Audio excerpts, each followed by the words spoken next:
I am Savita Chikkanawar, Assistant Professor in History, GFGC, Tipturu. Dear students, today we discuss about Bhakti movement impacts. ಪ್ರೀತಿಯ ವಿದ್ಯಾರ್ಥಿಗಳೇ, ಕಳೆದ ಅವಧಿಯಲ್ಲಿ ನಾವು ಭಕ್ತಿ ಪಂಥದ ಒಂದು ಅರ್ಥ ಏನು, ಭಕ್ತಿಯ ಅಂತಂದರೆ ಏನು, ಅರ್ಥ ಏನು ಮತ್ತು ಅದರ ತತ್ವಗಳು ಹಾಗೂ ಈ ಭಕ್ತಿ ಪಂಥ ಉಗಮ ಆಗೋದಕ್ಕೆ ಕಾರಣಗಳೇನು ಅನ್ನೋದನ್ನು ಅಭ್ಯಾಸ ಮಾಡಿದ್ದೇವೆ. ಇಂದಿನ ಈ ಅವಧಿಯಲ್ಲಿ ಅದರ ಮುಂದಿನ ಭಾಗವಾಗಿರ್ತಕ್ಕಂತಹ ಭಕ್ತಿ ಮೂಮೆಂಟ್ ಇಂಪ್ಯಾಕ್ಟ್ಸನ್ನು ಕುರಿತು ಸ್ಟಡಿ ಮಾಡೋಣ. ಸೊ ಇಂಪ್ಯಾಕ್ಟ್ಸ್ ಆಫ್ ಭಕ್ತಿ ಮೂಮೆಂಟ್. ಪ್ರಿಯ ವಿದ್ಯಾರ್ಥಿಗಳೇ, ಈ ಮಧ್ಯಯುಗದಲ್ಲಿ ಭಕ್ತಿ ಪಂಥದಲ್ಲಿ ಅನೇಕ ಸಂತರು ನಮಗೆ ಗೋಚರಿಸ್ತಾರೆ.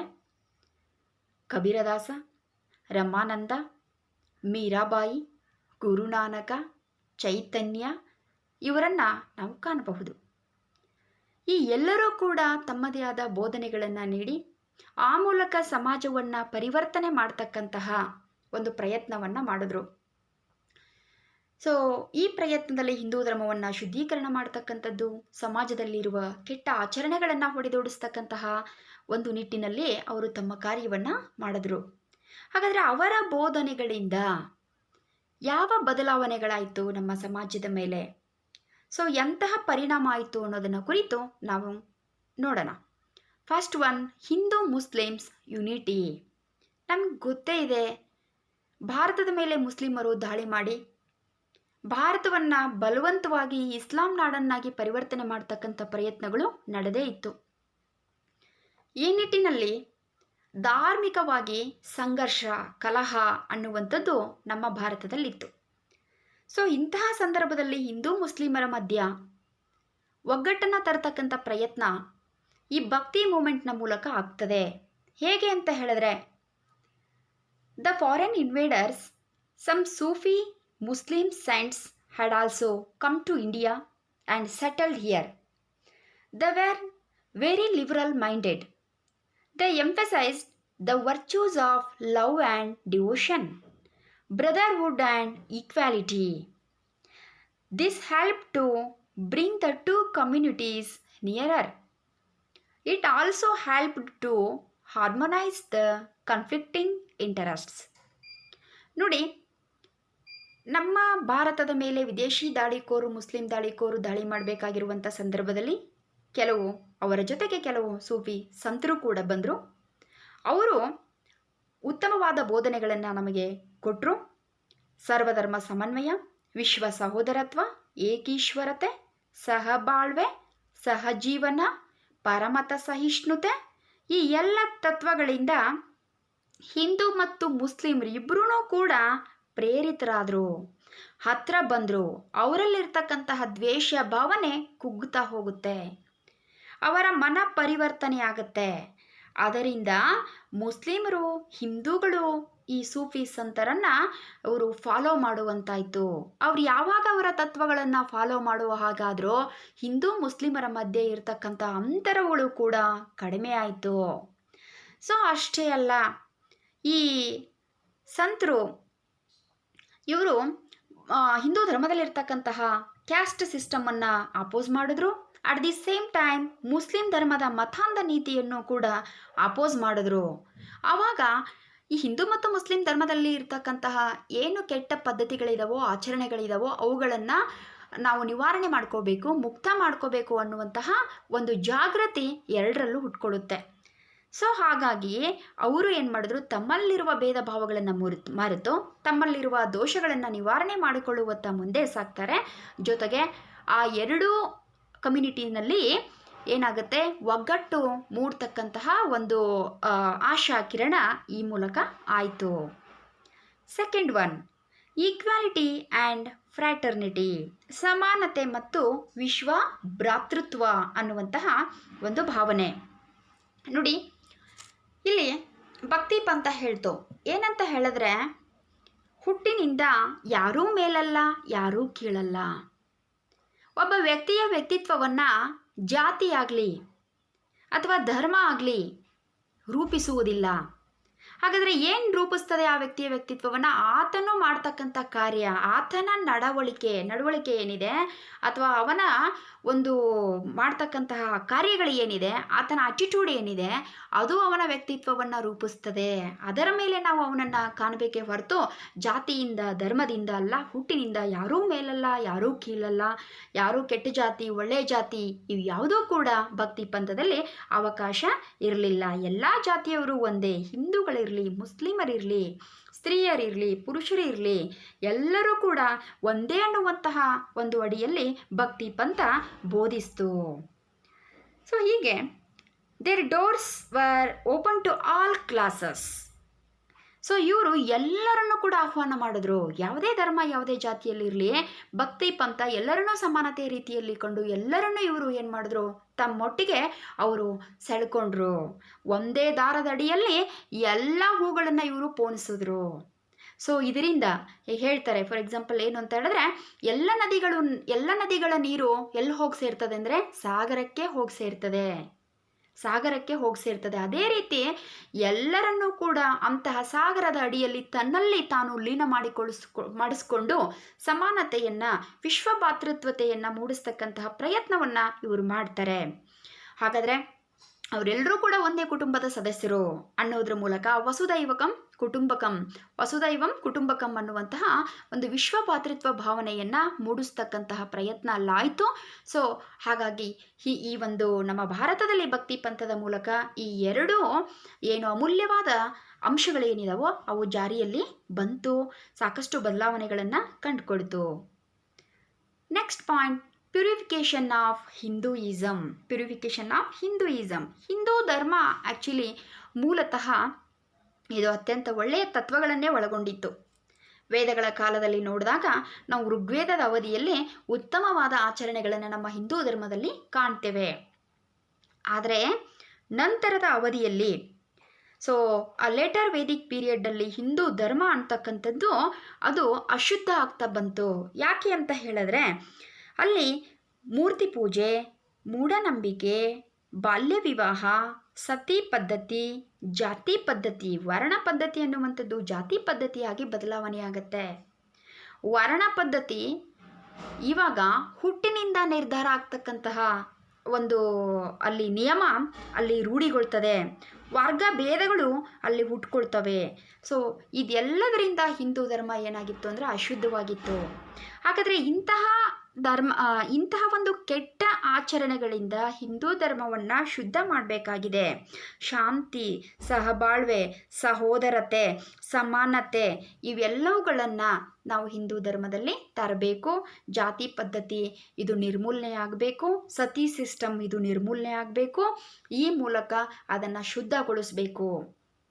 ಸೊ ಇದರಿಂದ ಏನಾಯಿತು ಅಂತ ಹೇಳಿದ್ರೆ ಭಕ್ತಿ ಪಂಥ ಈ ಅಂಶಗಳನ್ನು ಬೋಧನೆ ಮಾಡಿದಾಗ ಹಿಂದೂ ಧರ್ಮ ತನ್ನ ಕೆಟ್ಟ ಪದ್ಧತಿಗಳಿಂದ ಹೊರಬಂದು ಉತ್ತಮವಾದ ಅಂಶಗಳನ್ನು, ಈ ಭಕ್ತಿ ಮೂಮೆಂಟ್ ಪ್ರಿನ್ಸಿಪಲ್ಸನ್ನು ಅಳವಡಿಸಿಕೊಂಡು ಸಾಕಷ್ಟು ಸುಧಾರಿತವಾಗಿ ಅದು ಹೊರಹೊಮ್ಮತ್ತೆ. ಇಂಥ ಒಂದು ಒಳ್ಳೆಯ ಪ್ರಯತ್ನ ಭಕ್ತಿ ಪಂಥದ ಮೂಲಕ ಆಯಿತು. ಒಂದು ಗುಡ್ ಎಫೆಕ್ಟನ್ನು ಇದು ಕೊಟ್ಟಿದೆ. Next one, social impact. ಸಾಮಾಜಿಕವಾಗಿ ಇದು ಒಂದು ತಂದಿರತಕ್ಕಂತಹ ಪರಿಣಾಮ, ಇಂಪ್ಯಾಕ್ಟ್ ಏನು ಅಂತ ನಾವು ನೋಡೋಣ. So bhakti cult rejected caste system or varnashrama system. ಭಕ್ತಿ ಪಂಥ ಭಾರತದಲ್ಲಿ ಊರಿರ್ತಕ್ಕಂತಹ ವರ್ಣಾಶ್ರಮ ಪದ್ಧತಿಯನ್ನು ವಿರೋಧ ಮಾಡ್ತು, ಜಾತಿ ಪದ್ಧತಿಯನ್ನು ಅದು ವಿರೋಧ ಮಾಡ್ತು. ಹಾಗಾದರೆ ಸಮಾನತೆಯನ್ನು ಸಮ್ಮಿಳಿತ ಮಾಡಿಕೊಂಡು ಹಿಂದೂ, ಮುಸ್ಲಿಂ ಹಾಗೂ ಲೋಯರ್ ಕ್ಯಾಸ್ಟ್, ಅಪ್ಪರ್ ಕ್ಯಾಸ್ಟ್ ಇವರೇನಿದ್ದಾರೋ ಇವರೆಲ್ಲರನ್ನೂ ತನ್ನಲ್ಲಿ ಒಂದುಗೂಡಿಸಿಕೊಂಡಿತು, ಒಟ್ಟಾಗಿ ಊಟವನ್ನು ಮಾಡ್ತಕ್ಕಂತಹ ಪ್ರಯತ್ನ.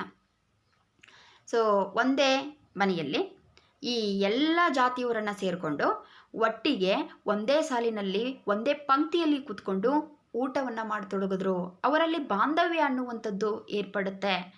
ಸೊ ಹೀಗಾಗಿ ಏನು ಸೊಸೈಟಿನಲ್ಲಿ, ಹಿಂದೂ ಸೊಸೈಟಿನಲ್ಲಿ ಇರ್ತಕ್ಕಂತಹ ಡಿಸ್ಕ್ರಿಮಿನೇಷನ್ ಇದೆ ಏನು, ಅದೆಲ್ಲವೂ ಕೂಡ ಇಲ್ಲೂ ನಿವಾರಣೆ ಆಗುತ್ತೆ. ಅದರ ಜೊತೆಗೆ ಇಲ್ಲಿ ಸತಿ ಸಿಸ್ಟಮ್ ನಮ್ಮ ಭಾರತೀಯ ಸಮಾಜದಲ್ಲಿ ಸತಿ ಪದ್ಧತಿ ಅಂತಕ್ಕಂಥದ್ದು ಮಹಿಳೆಯರನ್ನು ಅತ್ಯಂತ ಕೆಟ್ಟದಾಗಿ ಒಂದು ಕಾಣ್ತಕ್ಕಂತಹ ಪದ್ಧತಿ. ಸೊ ಸತಿ ಸಿಸ್ಟಮ್ ಅಂದರೆ ನಿಮಗೆಲ್ರಿಗೂ ಕೂಡ ಗೊತ್ತಿದೆ. ಗಂಡ ಸತ್ತಾಗ ಹೆಂಡತಿಯು ಕೂಡ ಅವಳಿಗೆ ಬದುಕುವ ಆಸೆ ಇದ್ರೂ ಕೂಡ ಅವಳು ಗಂಡನ ಚಿತಿಯಲ್ಲಿ ಹಾರಿ ತನ್ನ ಪ್ರಾಣವನ್ನು ಬಿಡ್ತಕ್ಕಂಥದ್ದು. ಸೊ ಹಾಗಾದರೆ ಮಹಿಳೆಯರಿಗೆ ಯಾವುದೇ ಅಸ್ತಿತ್ವನೇ ಇಲ್ವಾ? ಅವಳದು ಒಂದು ಜೀವನ ಅಂತ ಅವಳಿಗೆ ಇಲ್ಲವೇ ಇಲ್ವಾ? ಸೊ ಈ ನಿಟ್ಟಿನಲ್ಲಿ ಭಕ್ತಿ ಪಂಥ ಮಹಿಳೆ ಕೂಡ ಪುರುಷನಿಗಷ್ಟೇ ಸಮಾನವಳಾಗಿದ್ದಾಳೆ, ಅವಳಿಗೂ ಒಂದು ಅಸ್ತಿತ್ವವಿದೆ ಅನ್ನುವಂಥದ್ದನ್ನು ತೋರಿಸಿಕೊಟ್ಟು ಸತಿ ಪದ್ಧತಿಯ ನಿವಾರಣೆಯನ್ನು ಅಥವಾ ಸತಿ ಪದ್ಧತಿಯನ್ನು ಇದು ವಿರೋಧಿಸ್ತು. ಸೊ ಈ ಮೂಲಕ ಸತಿ ಪದ್ಧತಿ ನಮ್ಮ ಹಿಂದೂ ಸಮಾಜದಲ್ಲಿ ಅದು ನಂತರದ ದಿನಗಳಲ್ಲಿ ಮರೆಯಾಯಿತು. ಜೊತೆಗೆ ಮಹಿಳೆಯರು ಕೂಡ ಪುರುಷನಷ್ಟೇ ಸಮಾನವಾದ ಸ್ಥಾನಮಾನಗಳನ್ನು ಪಡೆದರು. ಭಕ್ತಿ ಪಂಥದ ಬೋಧನೆಗಳ ಮೂಲಕ ಎಚ್ಚೆತ್ತುಕೊಂಡು ಮಹಿಳೆಯರು ಕೂಡ ಪುರುಷರಂತೆ ಸಮಾನವಾದ ಸ್ಥಾನಮಾನಗಳನ್ನು ಪಡ್ಕೊಳ್ತಾರೆ. ಜೊತೆಗೆ ಈ ಬಲಿ ಕೊಡ್ತಕ್ಕಂಥ ಪದ್ಧತಿ, ಜೊತೆಗೆ ಈ ಅವತ್ತಿನ ಸಮಾಜದಲ್ಲಿ ಇರತಕ್ಕಂತಹ ಯಜ್ಞ ಯಾಗಾದಿಗಳು ಏನಿದಾವೋ ಸೊ ಅವುಗಳನ್ನು ನಿವಾರಣೆ ಮಾಡ್ತಕ್ಕಂಥದ್ದು, ಹೀಗೆ ಸಮಾಜದಲ್ಲಿರುವಂತಹ ಒಂದು ಎಲ್ಲ ಕೆಡಕುಗಳನ್ನು ನಿವಾರಣೆ ಮಾಡ್ತು ಈ ಭಕ್ತಿ ಪಂಥ. Next point, religious tolerance. ಧಾರ್ಮಿಕ ಒಂದು ಸಹಿಷ್ಣುತೆ. ಭಕ್ತಿ ಪಂಥದ ತತ್ವಗಳ ಪರಿಣಾಮ ಕೇವಲ ಹಿಂದೂ ಮತ್ತು ಮುಸ್ಲಿಂ ಧರ್ಮಗಳ ಮೇಲೆ ಮಾತ್ರ ಆಗಲಿಲ್ಲ, ಇದು ಎಲ್ಲ ಧರ್ಮಗಳ ಮೇಲೂ ಕೂಡ ಆಯಿತು. ಯಾಕಂದರೆ ಭಕ್ತಿ ಪಂಥಕ್ಕೆ ತನ್ನದೇ ಆದ ಒಂದು ಧರ್ಮ ಅಂತ ಇಲ್ಲ, ಅದು ಅತ್ಯಂತ ಮುಕ್ತವಾದ ಮನೋಭಾವನೆಯನ್ನು ಹೊಂದಿರುವಂಥದ್ದು. ಯಾವುದೇ ಕ್ಯಾಸ್ಟನ್ನು, ಯಾವುದೇ ಧರ್ಮವನ್ನು, ಎಲ್ಲವನ್ನೂ ಅದು ತನ್ನಲ್ಲಿ ಒಳಗೊಂಡಿದೆ. ಅಂದರೆ ಅದಕ್ಕೆ ಇಂಥದೇ ಧರ್ಮ, ಇಂಥದೇ ಜಾತಿ ಎನ್ನುವಂಥದ್ದಿಲ್ಲ. ಹಾಗಿದ್ದಾಗ ತನ್ನ ಮೂಲಕ ಅದು ಧಾರ್ಮಿಕ ಸಹಿಷ್ಣುತೆಯನ್ನು ಮೂಡಿಸ್ತಕ್ಕಂಥ ಪ್ರಯತ್ನವನ್ನು ಮಾಡಿತು. ಹಿಂದೂ ಮತ್ತು ಮುಸ್ಲಿಮರನ್ನು ಒಟ್ಟಿಗೆ ತರೋದಷ್ಟೇ ಅಲ್ಲದೇನೆ ಅದರ ಜೊತೆಗೆ ಭಾರತದಲ್ಲಿರ್ತಕ್ಕಂತಹ ಇತರ ಧರ್ಮಗಳು ಏನಿದ್ದಾವೆ, so for example Sikh, Jain, so ಜೊತೆಗೆ ಶೈವಿಸಮ್ ಇದೆ, ವೈಷ್ಣವಿಸಮ್ ಇದೆ. ಸೊ ಎಲ್ಲರೂ ಕೂಡ ಸೊ ಯಾವ್ಯಾವ ಧರ್ಮಗಳಿದ್ದಾರೆ, ಪಾರ್ಸಿಗಳಿದ್ದಾರೆ, ಜೈನರಿದ್ದಾರೆ, ಯಾರ್ಯಾರಿದ್ದಾರೋ ಇವರೆಲ್ಲರೂ ಕೂಡ ಎಲ್ಲ ಧರ್ಮಗಳ ಬಗ್ಗೆ ಸಹಿಷ್ಣುತೆಯನ್ನು ಹೊಂದಿದರು. ಅಂದರೆ ಯಾವ ಧರ್ಮವೂ ಮೇಲಲ್ಲ, ಯಾವ ಧರ್ಮವೂ ಕೀಳಲ್ಲ, ಎಲ್ಲ ಧರ್ಮಗಳು ಕೂಡ ಏನನ್ನು ಬೋಧಿಸ್ತವೆ? ಸದ್ಗುಣಗಳನ್ನೇ ಬೋಧಿಸ್ತವೆ, ಒಳ್ಳೆಯ ನೀತಿ ನಡತೆ, ಮಾರಲ್ ಕ್ವಾಲಿಟೀಸನ್ನೇ ಬೋಧಿಸ್ತಕ್ಕಂಥದ್ದು. ಹಾಗಿದ್ದಾಗ ನಾವು ಯಾಕೆ ಅದನ್ನು ವಿರೋಧ ಮಾಡಬೇಕು? ಸೊ ಹೀಗೆ ಎಲ್ಲ ಧರ್ಮಗಳ ಮಧ್ಯೆ ಧಾರ್ಮಿಕ ಸಹಿಷ್ಣುತೆಯನ್ನು ಮೂಡಿಸ್ತಕ್ಕಂಥ ಪ್ರಯತ್ನ. ಪ್ರತಿಯೊಂದು ಧರ್ಮನೂ ಕೂಡ ಅದೇನು ಹೇಳುತ್ತೆ ಅಂದರೆ ಅದು ಮುಕ್ತಿನೇ ಪ್ರಧಾನ ಮಾರ್ಗ ಆಗಿರುತ್ತೆ, ಮುಕ್ತಿನೇ ಅದರ ಉದ್ದೇಶ ಆಗಿರುತ್ತೆ. ಎಲ್ಲ ಧರ್ಮವೂ ಹೇಳೋದು ಕೂಡ ಇದನ್ನೇನೆ. ಸೊ ಹಾಗಿದ್ದಾಗ ಧರ್ಮಗಳ ಮಧ್ಯೆ ಮೇಲು ಕೀಳು ಅನ್ನುವಂಥ ಭಾವನೆ ಇರಬಾರ್ದು. ಸೊ ಧಾರ್ಮಿಕ ಸಹಿಷ್ಣುತೆ ಅನ್ನುವಂಥದ್ದು ಇರಬೇಕು ಅಂತ ಹೇಳಿ ತನ್ನ ಬೋಧನೆಗಳ ಮೂಲಕ ಇಂಥ ಒಂದು ಬಹುದೊಡ್ಡ ಪರಿಣಾಮವನ್ನು ಇದು ಭಾರತೀಯ ಸಮಾಜದಲ್ಲಿ ಕೊಡ್ತು. Next point, checking the speeding of conversion. ಇಲ್ಲಿ ನೋಡಿ, ಮತಾಂತರ ನೀತಿ ಏನಾಯ್ತಲ್ಲ, ಮತಾಂತರ ನೀತಿಗೆ ಇದು ಅಡ್ಡಿಯನ್ನುಂಟು ಮಾಡ್ತು. ಅಂದರೆ ನೋಡಿ, ತನ್ನ ಒಂದು ಬೋಧನೆಗಳ ಮೂಲಕ ಮುಸ್ಲಿಂ ಧರ್ಮ ಅನ್ನುವಂಥದ್ದು ಏನಿದೆ ಆ ಧರ್ಮದ ಒಂದು ಪ್ರಧಾನ ಉದ್ದೇಶ ಅದನ್ನ ಇಟ್ಕೊಂಡೇ ಅವರು ಭಾರತದ ಮೇಲೆ ಅನೇಕ ಮುಸ್ಲಿಂ ದಾಳಿಕೋರರು ಬಂದರು. ಏನು? ಪ್ರೊಪಗೇಷನ್ ಆಫ್ ಇಸ್ಲಾಂ ಧರ್ಮವನ್ನು ಪ್ರಚಾರ ಮಾಡಬೇಕು, ಬಲವಂತವಾಗಿ ಆದ್ರೂ ಕೂಡ ಅವರನ್ನು ಮತಾಂತರ ಮಾಡಿ ಇಸ್ಲಾಂ ಧರ್ಮವನ್ನು ಅಲ್ಲಿ ನೆಲೆಗೊಳಿಸಬೇಕು ಅನ್ನೋದು ಅವರ ಮುಖ್ಯ ಉದ್ದೇಶ ಆಗಿತ್ತು. ಆದರೆ ಅದಕ್ಕೆ ಭಕ್ತಿ ಪಂಥದ ಮೂಲಕ ತಡೆ ಆಯಿತು. ಹೇಗೆ ಅಂತ ಹೇಳಿದ್ರೆ, ಅಂಡರ್ಸ್ಟ್ಯಾಂಡಿಂಗ್, ಎರಡೂ ಧರ್ಮಗಳ ಮಧ್ಯೆ ಅಂಡರ್ಸ್ಟ್ಯಾಂಡಿಂಗ್ ಕ್ರಿಯೇಟ್ ಆಗುತ್ತೆ. ಹೇಗೆ ಅಂತ ಹೇಳಿದ್ರೆ, ಇಲ್ಲಿ ನೋಡಿ, ನಮ್ಮ ಭಾರತದಲ್ಲಿರ್ತಕ್ಕಂತಹ ಭಾರತೀಯರು ಅವರು ಅರ್ಥ ಮಾಡಿಕೊಂಡ್ರು, ನಾವು ಮುಸ್ಲಿಂ ರೂಲಿಂದ ತಪ್ಪಿಸ್ಕೊಳ್ಳೋದಕ್ಕೆ ಸಾಧ್ಯ ಇಲ್ಲ ಅಂತ ಒಂದು ಅವರಿಗೆ ಮನದಟ್ಟಾಯಿತು. ಅದೇ ಥರ ಅಟ್ ದಿ ಸೇಮ್ ಟೈಮ್ ಈ ಮುಸ್ಲಿಮ್ಸ್ ಕೂಡ ಅಂಡರ್ಸ್ಟ್ಯಾಂಡ್ ಮಾಡಿಕೊಂಡ್ರು. ಏನು ಅಂತ ಹೇಳಿ, ಈ ಭಾರತ ವಿಶಾಲವಾದ ಜನಸಂಖ್ಯೆಯನ್ನು ಹೊಂದಿದೆ, ಹಿಂದೂಗಳಿದ್ದಾರೆ ಇಲ್ಲಿ. ಇವರು ಇಷ್ಟು ದೊಡ್ಡ ಜನಸಂಖ್ಯೆಯನ್ನು ನಾವು ಸಂಪೂರ್ಣವಾಗಿ ಇಸ್ಲಾಂ ಧರ್ಮಕ್ಕೆ ಕನ್ವರ್ಟ್ ಮಾಡೋದಕ್ಕೆ ಸಾಧ್ಯ ಇಲ್ಲ. ಇದು ಬಲವಂತವಾಗಿ ಮಾಡುವಂತಹ ಕಾರ್ಯವೂ ಕೂಡ ಅಲ್ಲ. ನಮ್ಮಿಬ್ಬರ ಮಧ್ಯೆ ಸಾಮರಸ್ಯ ಏರ್ಪಟ್ಟರೆ ಮಾತ್ರ ನಾವಿಲ್ಲಿ ಬದುಕಬಹುದು, ನಾವಿಲ್ಲಿ ಜೀವಿಸಬಹುದು ಅನ್ನುವಂತಹ ಸತ್ಯ ಅವರಿಗೆ ಅರ್ಥ ಆಗ್ತದೆ. ಸೊ ಹಾಗಾಗಿ ಈ ಎರಡು ಧರ್ಮಗಳ ಮಧ್ಯೆ ಏನಾಯಿತು ಅಂತ ಹೇಳಿದ್ರೆ ಸಹೋದರತ್ವ ಭಾವನೆ ಈ ಭಕ್ತಿ ಪಂಥದ ತತ್ವಗಳ ಮೂಲಕ ಅವರಲ್ಲಿ ಮೂಡ್ತದೆ. ಹಾಗಾಗಿ ಅವರು ಮತಾಂತರ ಬಲವಂತವಾಗಿ ಮಾಡತಕ್ಕಂಥ ಮತಾಂತರ ಕಾರ್ಯವನ್ನು ನಿಲ್ಲಿಸ್ತಾರೆ. ಸೊ ಅದರ ಜೊತೆಗೆ ಎಲ್ಲ ಹೇಳ್ತಾರೆ, ಕಬೀರ ಹೇಳ್ತಾನೆ ರಾಮ್ ರಹೀಮ್ ಇಸ್ ಸೇಮ್. ಹಾಗಾದರೆ ರಾಮನು ಅವನೇ, ರಹೀಮನು ಅವನೇ. ಇದರಲ್ಲಿ ವ್ಯತ್ಯಾಸ ಇಲ್ಲ, ಹೆಸರು ಮಾತ್ರ ವ್ಯತ್ಯಾಸ ಆಗಿದೆ, ಆದರೆ ಶಕ್ತಿ ಮಾತ್ರ ಒಂದೇ. ಅದು ಯಾವುದು? ದೈವಿ ಶಕ್ತಿ. ದೇವರು ಅನ್ನುವಂಥದ್ದು ಒಬ್ಬನೇ ಇದ್ದಾನೆ. ಈ ಅಂಡರ್ಸ್ಟ್ಯಾಂಡಿಂಗ್ ಅವರಲ್ಲಿ ಬರ್ತದೆ. ಹಾಗಾದರೆ ಯಾಕೆ ಮತಾಂತರ ಮಾಡಬೇಕು? ಮತಾಂತರ ಮಾಡುವ ಅಗತ್ಯತೆ ಇಲ್ಲ, ಹೆಸರು ಮಾತ್ರ ಬದಲಾವಣೆಯಾಗಿದೆ ಅಷ್ಟೇ. ಈ ಅಂಡರ್ಸ್ಟ್ಯಾಂಡಿಂಗ್ ಅಟಿಟ್ಯೂಡ್ ಏನಿದೆಯಲ್ಲ ಅವರಲ್ಲಿ ಡೆವಲಪ್ ಆಗಿ ಮತಾಂತರ ಕಾರ್ಯವನ್ನು ಅವರು ಸ್ಟಾಪ್ ಮಾಡಿದ್ರು.